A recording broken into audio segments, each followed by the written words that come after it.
Bum bum bum bum bum bum bum bum bum bum bum bum. The Peter Dislike Show. Bum bum bum bum bum bum bum. When I was a kid, one of my favorite television programs was Unsolved Mysteries, and I had a few favorite segments. One of my favorites was this church that had a miracle staircase. Let me see if I could find uh, Loretto Chapel, and it was featured on Unsolved Mysteries at one point. Uh, it is said that some mysterious people came to install their staircase within a few hours one day, and there's no record of who it was. And we need that right about now at my workplace. I teach at Central Arizona College in Apache Junction, uh, and right now our office doesn't have a kitchenette. They're renovating it. They've been dragging their feet. I don't know what the matter is, and it may not sound like such a big deal, but believe me, I am a recovering binge eater, and any friction that gets in between me and my food is a big problem for me. It makes it difficult for me to eat right.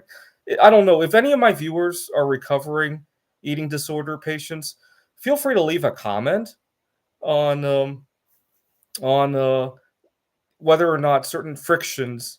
i- for example, when I travel in a hotel and I don't have somewhere to cook, I guarantee it messes with me. Or I'm trying to think of another example. Uh, I'm just about to visit grandparents and my grandparents in Taiwan. A 14-hour flight like that messes with me. It takes days for me to recover any sense of equilibrium with my eating habits after an event like that. And so you can imagine. I mean, great. It's a good thing I don't fly that often, right? I certainly wouldn't want to take a job where I had to fly and change time zones every week, right? That would really, I probably really be, not eat very well. I probably gained 50 pounds within a month of that job easily, right? And so not having let me explain how not having the kitchenette at the office will pigeonhole things. Well, now eating becomes a huge chore, right? I have to think about where my dishes are gonna go. I gotta think, right? And sometimes because I have to think before I eat, it makes me almost not want to eat at all, right? And then it messes with me. Now, do you know what was the best time in my life in terms of control with my eating disorders? The quarantine. I had a very regular, even though it was a very awkward routine, it was very regular. Everything repeated every 24 hours without exception, right? You didn't have surprises, you didn't have unexpected events, you didn't have, oh my God, the kitchen's being renovated. And so I thrive on that in terms of my eating habits. I really do. When there's no question about what's going to come next in terms of food, when there's um when there's no question about what I'm going to see and hear, right? And nobody's interrupting me when I'm eating, right? I really like to focus in on my food. I hate it when people try to talk to me when I'm eating. I really do. And that's probably why I have such a hard time with dates, right? Going on a date where I have to eat and talk. Really, I almost feel like I'm cheating on the girl with food, right? That's how that it almost does feel like that, by the way. And so I'm really praying for a miracle of some sort. I don't know how this is going to come about, but maybe some guys will just show up and build a kitchenette, right?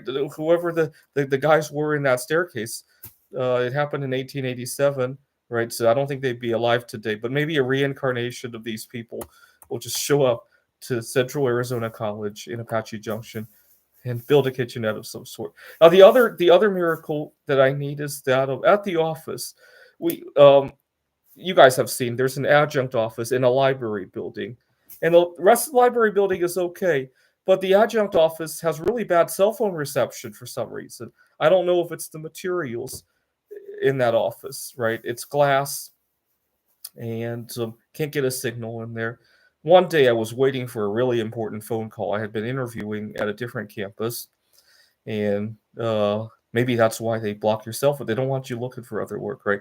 So I had left the phone just outside of my office in the library area because I knew it would ring, and I turned the ringer as loud as I could so I could get some work done inside the office. And finally, the recruiter calls me back, and we're talking away. And I wanted to show her a paper that I had published a few years ago. And I go back to my computer to look it up, and I forgot I couldn't take my cell phone inside the office. The phone disconnects. And again, it's one of those things that it forces you to really think about important phone calls, right? So I have a girlfriend again, and you never know when she's going to call her. For the first time in a long time, I pay attention to make sure my phone's charged 24 hours a day. I haven't done that in a long time, by the way. Usually, when I check out of work, I don't care if my phone is off, right? And so, for the first time in a long time, that phone has been charged 24 hours a day. And now I got to leave the phone outside of the office, and so it just forces another layer of thinking, which I hate to say it this way, takes away from the thinking I should be doing in the classroom, right? Let's face it, all of us have a limited amount of gigabytes of RAM in our head, and some of that is being taken up by the fact that I have to keep my phone outside where I'm going to eat, and a lot of nonsense, right? And it's right.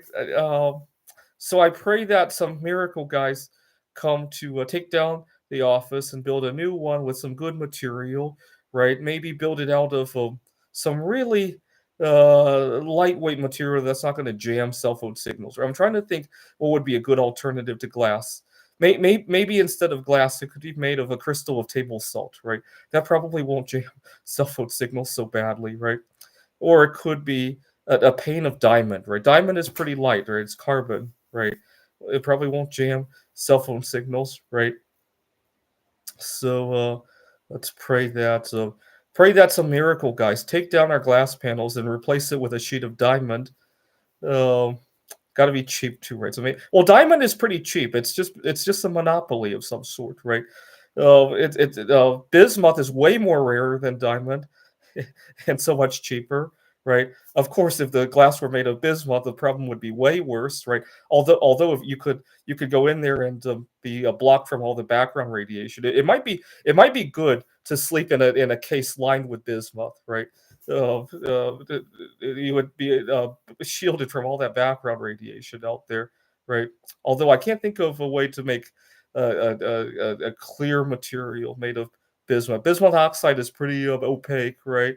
Um, uh, but it might be good to sleep in a cage of bismuth. When I die, I want my coffin to be made of bismuth so that generations later, there might it might be like I was just buried yesterday, right? It would block out all of the light, heat, all the ionizing radiation, right? But so pray that we have a miracle office and a miracle kitchenette by leaving a dislike on this video. This is the Peter Dislike Show. Bum bum bum bum bum bum bum bum bum bum bum bum. The Peter Dislike Show. Bum bum bum bum bum bum bum. Bum bum bum bum bum bum bum bum bum bum bum bum. The Peter Dislike Show. Bum bum bum bum bum bum bum. Bum bum bum bum bum bum bum bum bum bum bum bum. The Peter Dislike Show. Bum bum bum bum bum bum bum.